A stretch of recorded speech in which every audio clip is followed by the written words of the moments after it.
How you going, guys? This is Redneck Prepper, and I'm going to give my take on the Ultimate Compact Alcohol Fuel Stove. This is the basic gist of it.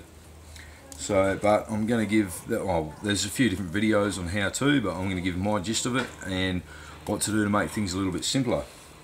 First off, with the crimping, there's a few videos that use a sharp knife to do this. Don't use a sharp knife. I've almost cut my fingers off a few times.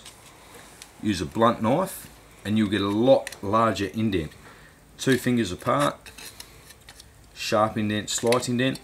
1 finger apart, sharp indent, slight indent. 1 finger apart, sharp indent, light indent. With a blunter object, it'll give you more room for it to vaporize, and it'll give you a lot more heat a lot faster. That's just my opinion. Like I said, nothing's been done for the first time. That's just my personal take on things. And also, cutting the top off, you don't want to go inside the rim, you want to go to the outside, so it gives it a lot smoother cut, and it'll be a lot easier to cut as well. Right, so once you've done the indents with your butter knife, do not do it with a sharp knife. If it's too sharp, like my knives, you'll end up cutting your bloody fingers off, like I almost have. Sharp indent, slight indent. And with a blunt blade, again, it'll give you a larger space for your evaporation. Alright, so what you'll end up with, once you've cut your can in half and done all that, something like that. So what we're going to do is pour our alcohol into the stove.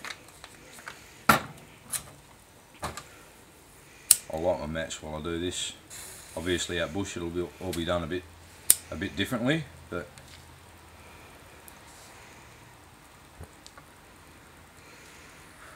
just let that heat up for a little bit and away we go. Like I said, with a sharp knife doing these indents, it'll leave a smaller groove and the flames will be a lot smaller. It'll generate a lot less heat.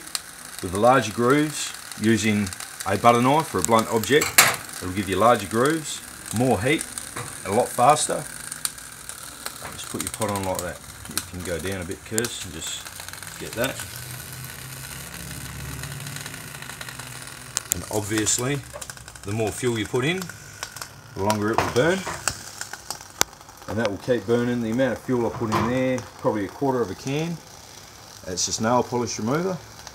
I recommend 90% alcohol. This is a bit less, so it leaves some sediment in the bottom. But if you can pan down there and just have a look at that baby going. Again, there are different variations on this, but I do recommend using the butter knife for the indents, because it will generate more heat. And you won't cut your fingers off in the process. If you've got a extremely sharp knife, which a lot of yous do if you're into bushcraft and bug outs, you'll have a very sharp knife, and pushing them indents in, you're at risk of cutting the can in half and cutting your fingers. And there we go. 1/4 of a can, that will boil a kettle within 5 minutes and you're away. And not only that being 10, after 5 minutes of heating your water or whatever you need to do, or cooking your feed, it cools down extremely quickly. And whatever alcohol is left at the bottom, you can pour back into your container and it'll be ready to use again. It doesn't burn dirty fuel, it's clean fuel, very environmental friendly. And again, please post a comment, see what you think. Please take my advice on the butter knife, putting the indents in. I'm Redneck Prepper, enjoy.